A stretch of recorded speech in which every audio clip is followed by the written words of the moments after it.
Serrated Tussock's something that I've been on ever since we first started there in the early 80s. And it's been a growing problem. It's continued to grow from just a little patch. When we first found tussock, we just found a patch about as big as a tennis court. We thought, oh gee, this is no good. So we got to, and the first time we had a quick spray, so we just sprayed it with a quick spray. Task force, nothing else with it, just straight task force. And then next year there was another lot, and of course, but the stock had already had the seed of that in their feet and around their bottoms, so that had already been spread across a lot of our country, which we weren't aware, and then it started to come up all over the place. So then you're spot spraying from then on. We did some booming in the early days, but found that it killed too many of the natives. It basically annihilates all your wallaby grasses, all your weeping grasses, and it tends to leave you a lot of the grasses that are unproductive. So we've totally gone away from that. We've stuck with spot spraying. We've got 2 quick sprays. If we're spraying with the quick sprays, I always turn the pressure gauge off, so it just sprays the pumping, so it's the low volume. Otherwise you finish up with a big dead area, because you know, everywhere we spray, we don't spray just task force, it's Roundup and task force or whatever, because you're spraying all through the year and you want to know what you've got. For me working, I've got a Viking or a Gator, as most people call them. I have a drawer on the side, and I have a pump up, not one of those, just a pump up 8 litre one. I have one on them and one on my 4-wheeler. So wherever I go, I spray it all year round as I go. You know, whenever I see a plant, I spray it. Or if I'm in a paddock and I see a plant I've got nothing, I'd leave me jumper or a coat or something off the seed or something else so I can find it when I go back. Otherwise you mightn't find it. I find it's important to spray all year round, because a lot of neighbours, I find, start to spray when it's starting to seed. And that's a waste of time, because all that seed's there. So if you haven't got it sprayed by the time it's seeded, well, you've got to think of something else. If it's in a good little paddock, I'd dig it out or cut it off and take the seed and still spray the plant. But I don't dig any with a mattock. I stopped doing that some years ago, because most plants, that it doesn't matter how big it are, would have had some seed on it. So if you dig it out, you leave a seed bed for a seed, for plants to grow. So I stopped mattock work years ago, not because of laziness, I carry a mattock, but because I found, after going back there, plants growing where I'd disturbed the ground. Please ask me questions. So Peter, this time of year, do you think it's a good time to spray, and why? Particularly good time this time of year, because with your stock of eat the grasses down most of your country, you can find the plant. You'll get twice as much sprayed this time of year as what you'll get done in the springtime, because you're not trying to look through grass looking for it, because your plants stand out and you can get to them easier and do them. I don't use dye. I use Roundup and so forth all the time with it, because I carry it mixed up all the time, you know, ready to go. I spray around them. I know different people spray just a little bit in the centre, but we've kept on spraying. I still spray around the plant, because it kills, because if there's going to be seed there, there'll be some there. At least you've got a couple of years, you know, with the task force on the seed. And we just keep at it all the time. Whenever we're going, we're spraying it. Well, you know how you engage the pressure gauge to give you higher pressure? I don't engage it, I leave it off. It'll pump enough at that point to not spray everywhere. So instead of getting a patch as big as this table did, you only get a little patch, and it puts out less, and also your spray goes a lot further. You use a lot less stuff. It goes more than twice as far. But in my Gator, I have a pump up 8 litre one all the time mixed up, and I'd carry some in a drench drum mixed up too if I'm out mustering or doing things.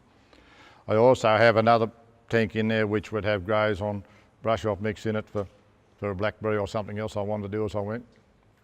So we try and do as much as you can as you're going. Briar or something like that.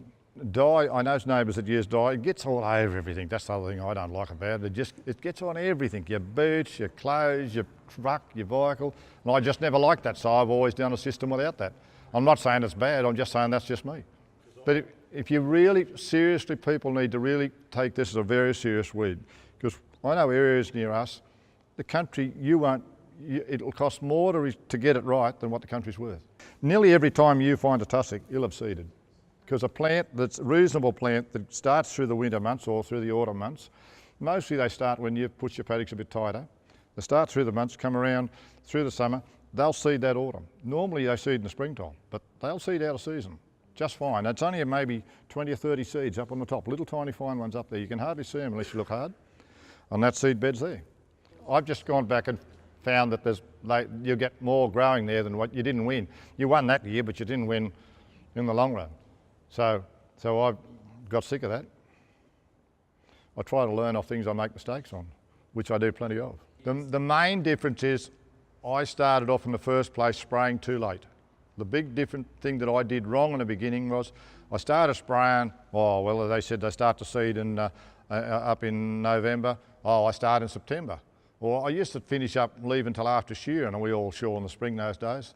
And you'd wait till you got your shearing done and you'd start your tussock. But by the time you got halfway through it, half it was seeded.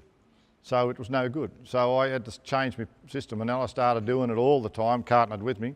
And I make a bigger effort in the next short period. I'll make a big effort to get across as much of my country as I can. Now my system, as Craig probably knows, or he comes and goes at times, is I start on our better country first, work through it, work back through the rubbish country. Now, if I'm going to have any seed, I want the seed out in the rough stuff, where it's not going to do me too much harm, too much loss of production. It travels 20 to 30 kilometres.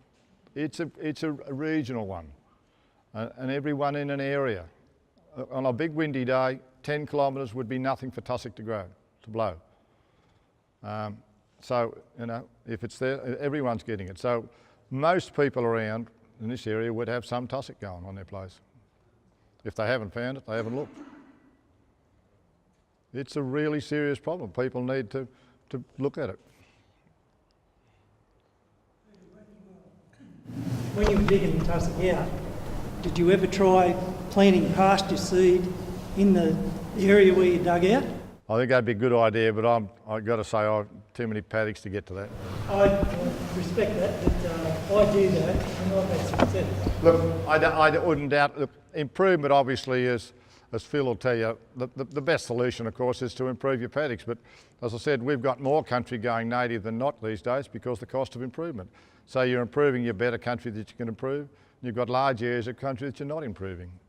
We've got some country that we just run sheep on, we just sheep on, that's terribly badly affected. And the economics, I don't know what will happen with it in the future because it doesn't make enough money to support that sort of structure.